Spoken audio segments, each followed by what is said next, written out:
Hello, everybody out there in YouTube land, and welcome to DC Fans United. So today I'm going to be talking about Wonder Woman 1984, or as it's also known as WW84. So that's going to be the next movie that will be coming out after Shazam, and then after the Joker, and then I think Birds of Prey, and then Wonder Woman 84, which is a little kind of strange if you think about it, because Wonder Woman 84 is actually finished wrapping up filming. It's done. It's a completed movie. So the thing about it too is it was originally going to be released this year in 2019, but they pushed it back to summer of 2020. So we won't be seeing it for another year, which is, fine as far as I am concerned. I think maybe they decided to push it back because Shazam maybe got moved up or something. I'm not really sure why, but they might have decided that they wanted to spread their movies out a little bit, and they probably more or less consider this one to be a guaranteed success. So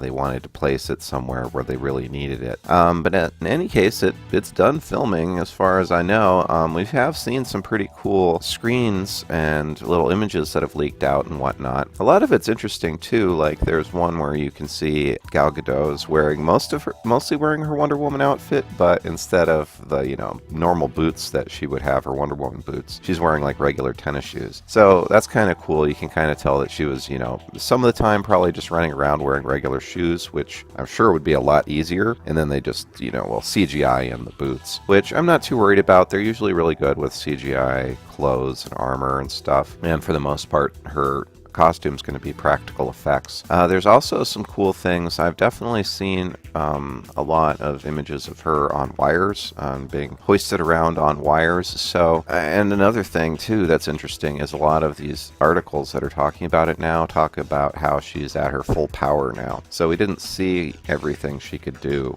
in the previous movies. Well, we may have in BVS, but we didn't in the first Wonder Woman movie. So I'm kind of wondering if she's going to be able to fly. I guess she probably wouldn't be able to fly if they keep the continuity with Batman v Superman, because she didn't fly in that one. But it would be pretty easy to write that off as just saying, well, she didn't need to fly. Doomsday was running around on the ground, so she just leapt out.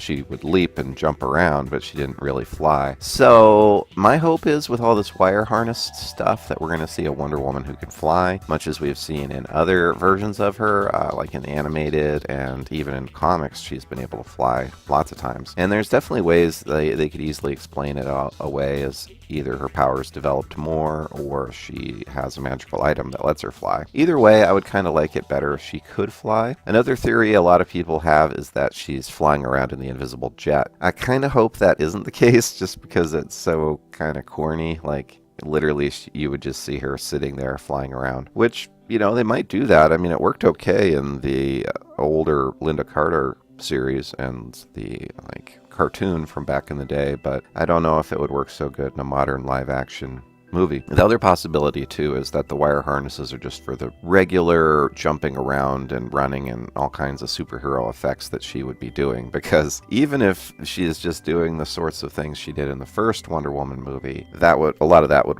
require wire harnesses too. So I'm really curious to see. I am a little hopeful that she is going to be able to fly, but I wouldn't bet on it. One thing though that I am sure of and I'm quite happy about is they have left behind the more faded and washed out color palette that they used in the first Wonder Woman movie, which was reminiscent of the Zack Snyder movies. And even in that Wonder Woman movie, they didn't do it to such an extent that it was really dark like in Batman v Superman, but this is going to be even less so. So it's going to be much more colorful and vibrant, which is definitely seeming to be the path DC is taking. Shazam's obviously super colorful. Aquaman was too. And even the Joker movie, it's a dark movie, but it's still filmed in a colorful, it's just not that washed out Zack Snyder filming style. I've never really understood that, especially for superhero movies. It really didn't fit. So I'm glad to see Wonder Woman's going to be filmed in a more standard style, and it should be very colorful. So that's going to be cool. And of course, it's set in the 1980s with the title being Wonder Woman 84. One thing that's interesting is we've seen a lot of scenes of her being in Washington, D.C. So it's in the 80s and it's in D.C. So I don't know if she's going to be dealing with some kind of Cold War stuff. You know, maybe nukes are going to get launched and she has to prevent that or something. So that'll be kind of interesting. And there's actually a scene where she's in the White House. So we definitely know some very serious stuff's going to be going down. So I'm kind of curious to see. So far, we've just seen still shots, though. Some were released at San Diego Comic-Con. But for the most part, there hasn't been a trailer, of course. So a lot of it right now is just speculation and hearsay. I'm really curious to see it, though. I think after Shazam, this is definitely the one I'm looking forward to the most. I do think that it's kind of cool that it's going to be set within the United States, whereas, you know, well, I'm going to see Shazam tomorrow, but up to this point, Wonder Woman's my favorite of the modern DC movies, you know, the post-2012 ones. So I think I'm definitely gonna like Wonder Woman 84. It's going to be really interesting. I don't know where all it will take place aside from being within Washington, D.C. You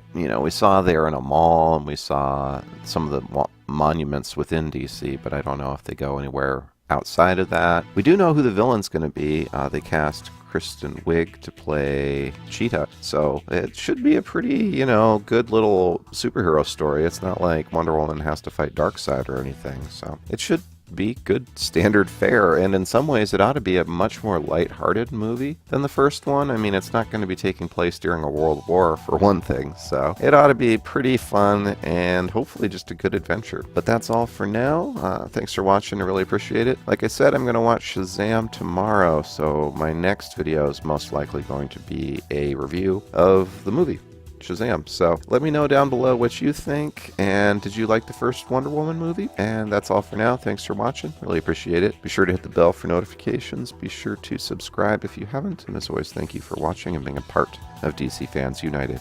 End of line.